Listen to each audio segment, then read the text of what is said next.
turning on a thin black sheet of glass. She saw both the lives flash before her eyes. She didn't even have time to cry. She was so... Hey, am I pregnant? We didn't do anything to prevent pregnancy. It's really unique because my cycle lasted a very long time. I think it was about 10 days. And then it stopped for a couple of days and then it started again, which was very odd. I was at a point where I just thought with Daniel, as he's getting older, I'm fine with Daniel. I wanted to get back on the pill and I just really didn't think that another child was in the cards for us. And a lot had to do with, I just started noticing some things. So at the time I was working full-time and Nathan had his rental properties, but it was rent to own. So there really wasn't a lot he had to do with that, meaning he didn't have to do maintenance, etc. And he stayed home with Daniel. But with that being said, while it was great that he stayed home with Daniel and they really had a good time together, I noticed that he was focusing on his phone more than anything else. The phone was always in his hand, and it progressed from his phone to his computer. So then he would be doing games on his phone, like soccer games, and then games on his computer at the same time. And I was tired. I was still pumping. I was tired, and we had Daniel, and then I don't know. It seemed like a lot, and at the time I was making not a ton of money at all, and so it just seemed like it probably wasn't in the cards for us. And so I just thought, you know what? It's probably better we just do not have another child. And I was going to talk to Nate about it, about getting on birth control.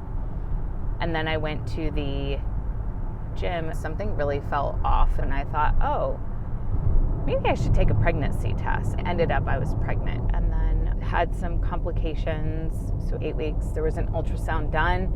They measure the fluid on the back of a child's neck, and she had excessive fluid, which typically that means that there is a birth defect. So they said potentially Down syndrome. There's another one, I can't remember the name, where the baby is born but does not last past a couple of hours at birth.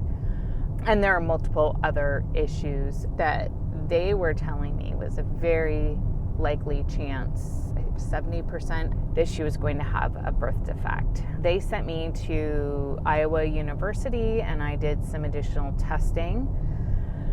Initially, they did the ultrasound, they confirmed the fluid, and I did all of my appointments at the University of Iowa hospital. We went through our options. One of them was to not do anything, and then the other one was to do testing where they take some of the amniotic fluid, and it's an invasive procedure. They take some of that fluid and they get it tested just to see what potentially is the issue.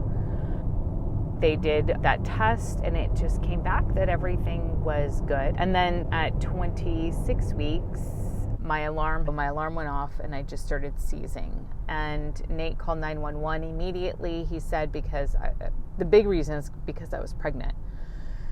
Now I do not have any seizure activity. They still can't really determine the reason why, but I'll go into more of that later. So anyway, I woke up. When I finally came to, I woke up and there were paramedics all around the bed. I don't remember. They were asking me a lot of questions. I don't remember how I got out of the house. I was on a stretcher, and inside of the ambulance, they said, "How far along are you?" I said, "What?" And I didn't understand what they were saying. I didn't know what they meant. And they kept asking me, and they said something about, "Do you know you're pregnant?" And I said, "I'm pregnant?" So I didn't even know I was pregnant. And then they asked me, I think what year it was, what year I was born. They asked me some other questions and I could not answer them. I didn't even know I was married. I was completely out of it. So they had to go back into the house and ask Nate a lot of questions. And then they took me to the hospital. My blood pressure was extremely elevated, and so they decided to induce me. And the only issue was they wanted sign off from the University of Iowa doctor because I had been going to see her. And so they did contact her, and she basically said, let's just go ahead and get her to Iowa City, which was about a 2-hour drive. Let's get her to Iowa City and let me check her out. So I was in an ambulance all the way to Iowa City. I do not remember that ride at all. The only thing I do remember is they had a lot of electrodes attached to my head. And then they looked at me, and by the time I had gotten to Iowa City, my blood pressure was normal. But they did ask about giving me some shots in case I had to be induced so that Hannah would be okay. So it would really help her lungs. I remember something was for her lungs. And then they checked me the next day. My blood pressure was still normal. I did not have any other seizure activity. They did not notice anything with my brain activity. They kept me in the hospital for 3 days, and they ended up deciding not to induce me. I had so many doctors. So I had a neurologist. I don't know. At one point I had 9 doctors looking at me, because they could not pinpoint what was going on, why I had the seizure, and they really didn't know what to do regarding releasing me.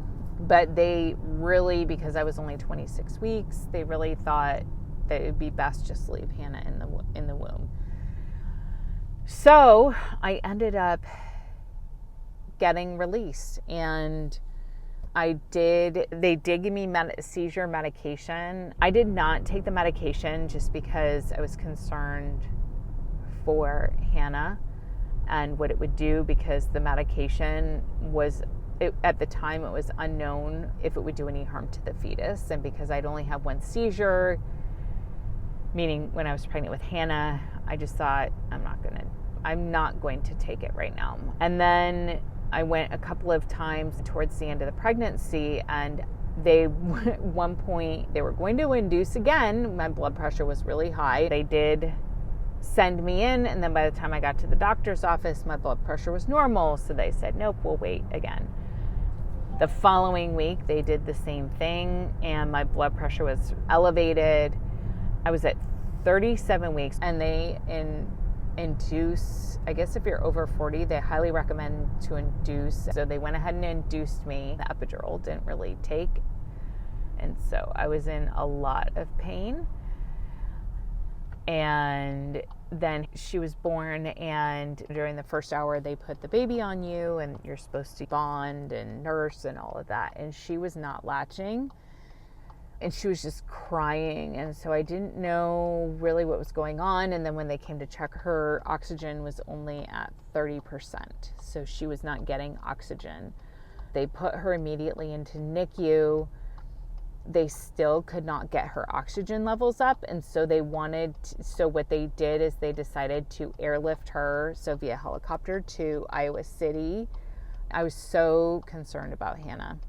And so I went up to Iowa City, and I stayed with her the entire time. I pumped right after she was born, and I knew she was going into NICU. I just started pumping, and I just really to work to get my supply, which again, and I'll share my secrets with everybody too, because I even had a larger supply with Hannah because I started out pumping. And in order for her to get released, she had to drink a certain amount of milk.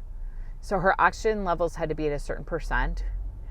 And then she had to drink a certain amount of milk. And I was so ready to get out of the hospital that I'm like, you know what? I know how much she can drink if I use a bottle. So I just thought, I'm just going to feed her a bottle. So she nursed a couple times, and then I went ahead and just bottle fed her. And that was it. I just strictly bottle fed Hannah, which actually worked out better because both Hannah and Daniel drank my milk. So anyway, and we finally were released, and they were very concerned about her development because she had gone so long without the right amount of oxygen. So I had to, I think it was 3 months, 6 months, 9 months. There's irregular schedule when I was supposed to get Hannah tested in Iowa City for her developmental milestones. I think I went to 2 and I stopped going because she has met and exceeded all of them. But they were very concerned. They really thought that she was going to have developmental issues or delayed development, because they thought there was some brain damage in there. But no, Hannah is very healthy and happy, and I remember we prayed so much. I prayed so much. I was reading the Bible to her, and yeah, that's the story of my little princess. But it was really difficult for Nate. From there, I stayed home for a couple of days, and I had to go back to work. And it was a very difficult time for Nate and for our family, but really for Nate, being a stay-at-home dad with 2 kids, and 3 months later he had his relapse. So we'll get into that